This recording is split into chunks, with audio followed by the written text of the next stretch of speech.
Hi everyone, I'm River. One night, my mom came into my room. "Pack your bags, we need to move out of this house right now," she said. When I said, "Again?" she replied, "River, come on, get to it now. If we don't move out ASAP, you will have to come visit your parents in prison." This happens pretty regularly. My parents start a new business. After a while, they always mess it up. They either rip off their customers or borrow money from a bunch of people that they never pay back. We grab all our stuff, throw it into a truck, and move to another state before people come banging on our door. For example, last year they opened a dog hotel. People would leave their dogs there while traveling. When someone would bring in an expensive dog, like a Tibetan Mastiff or a Chow Chow, my dad would sell it online. You heard that right, my dad was selling other people's dogs. When the owners came to pick them up, he would lie and tell them their dog was either dead or had run away. When social media blew up with this, we packed up and left.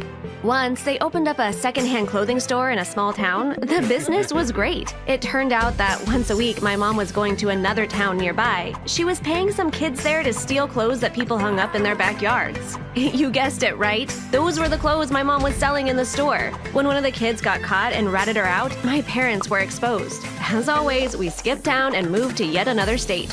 It pains me to say this, but unfortunately, my parents are crooks, and both of them have the exact same personality, so they get along really well. They are always trying to cut corners with every new venture they start. That's why they end up doing illegal stuff. What's worse is that they can never make real money, so we're always broke.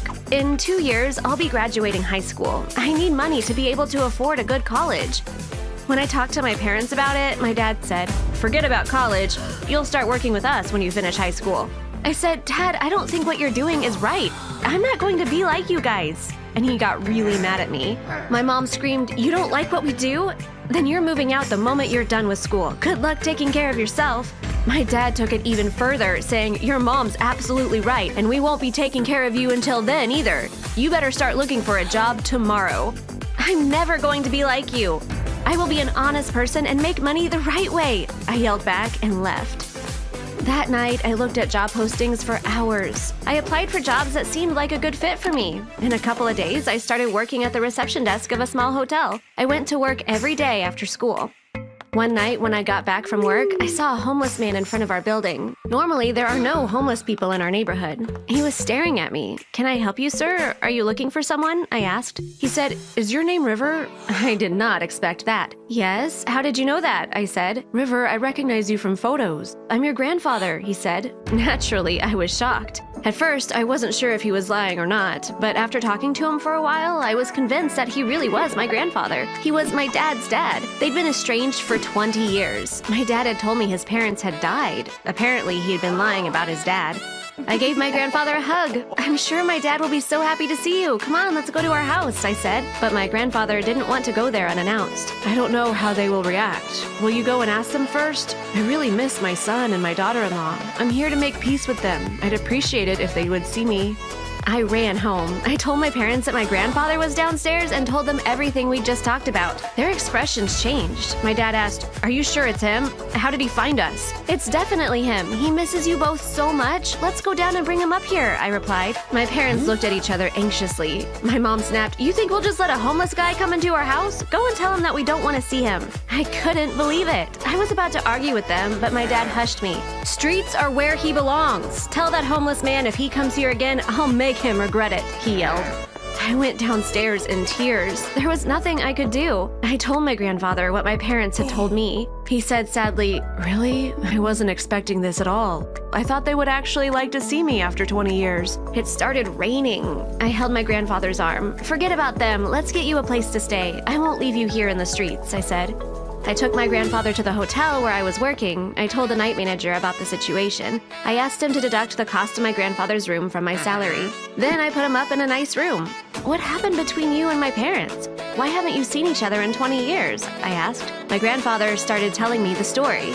"I used to own a big jewelry store. When your parents got married, I gave both of them jobs there. They were sales associates. I told them, 'Get some experience first, then I'll make you partners.' but they wanted to do their own thing. One night, they came to the store and stole all the jewelry. When I came to the store the next morning and saw that there was nothing left, I was in shock. I checked the footage from the security cameras and I saw that the thieves were my son and my daughter-in-law. I didn't go to the police because I didn't want them to end up in prison. I went bankrupt overnight. I started living on the streets because I lost everything. This story made me so sad. Unfortunately, these were the kinds of things you could expect from my parents. They don't want to see you because they feel guilty. Maybe they're afraid you want revenge, I suggested. My grandfather said, "Maybe, but I came here to make peace with them. I'm still happy to be here because I found out what a wonderful granddaughter I have," and gave me a hug. The next day, I stopped at a bakery. I got a little cake and a single candle. It was my birthday. I was going to celebrate it with my grandfather. But when I arrived at the hotel, they told me he had left really early. I was so sad that he left without saying goodbye. During my shift, all I could think about was why he did this. After I finished working, I was walking to the bus stop. A luxury car stopped right next to me. When the passenger window rolled down, I was surprised to see my grandfather inside. "My dear granddaughter, happy birthday! Do you want to come for a ride with me?" he said. I hopped in. The last time I saw my grandfather, he was a homeless man. Now he looked rich. He said, "I realize all this took you by surprise. I'll tell you everything. But first, allow me to give you a little birthday present. I found you and your family with help from private detectives. Thanks to their reports, I know it's your birthday today." After a short ride, we arrived at the airport. We drove straight to a runway. We got out of the car. There was a private jet right in front of us. The pilot and the crew were waiting. My grandfather said, "Happy birthday, River. Please accept this gift." And I screamed, "What? Grandpa, are you giving me a plane for my birthday?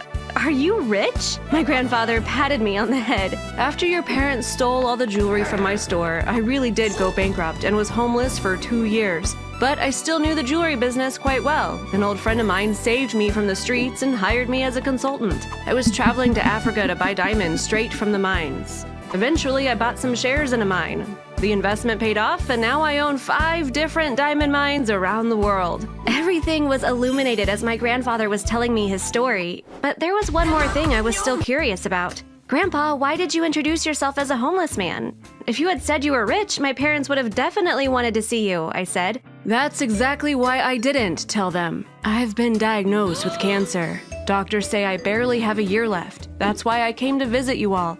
I wanted them to know that I'd forgiven them. I just wanted them to tell me they regretted what they'd done. I was going to leave everything to them, but I had to test them to see if they were being sincere. That's why I hid the fact that I was a billionaire and pretended to be homeless. Unfortunately, they didn't want to see me. That's how I knew they hadn't changed at all. Therefore, I'm going to leave everything to my kind-hearted granddaughter. I only have one condition, though. You will not be giving your parents a single penny, because they don't deserve it. They need to be punished for what they've done." We got into the car again. When we arrived at our building, my grandfather said, "Will you please go tell your parents a billionaire wants to see them? I'm sure they'll come running." I went home and told my parents what had happened. They were stunned. Just like my grandfather had guessed, they practically ran downstairs. My grandfather was waiting in front of the building. My dad said, "Daddy, you got us wrong. We love you so much. Please forgive us." My mom was shedding crocodile tears and saying, "River is still so young. She can't take on this responsibility. I beg you to forgive us. Leave your inheritance to your family." But my grandfather had made up his mind. "It's too late to talk about all this now. I gave you a chance, but I saw that neither of you had changed. I won't let you near my money." My mom tried a different strategy by turning to me. "What do you think, River? Your grandfather is not being fair, right? Will you please tell him you are on our side?" she said. But I agreed with my grandfather. "I'm sorry, Mom. I wish you'd taken in that homeless man and apologized for what you did all those years ago. Then it would have all been fine," I replied. My dad got really mad. "So ungrateful. We've been taking care of you for free for years. If you two are conspiring against us, then we are disowning you," he screamed. My mom was with my dad on this one, too. "Do whatever you want. You're not our daughter anymore," she said. They turned their backs to us and went into the building.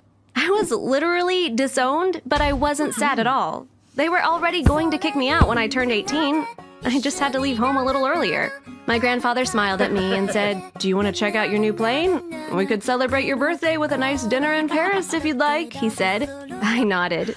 Since I was a billionaire now, I had to get used to my new life.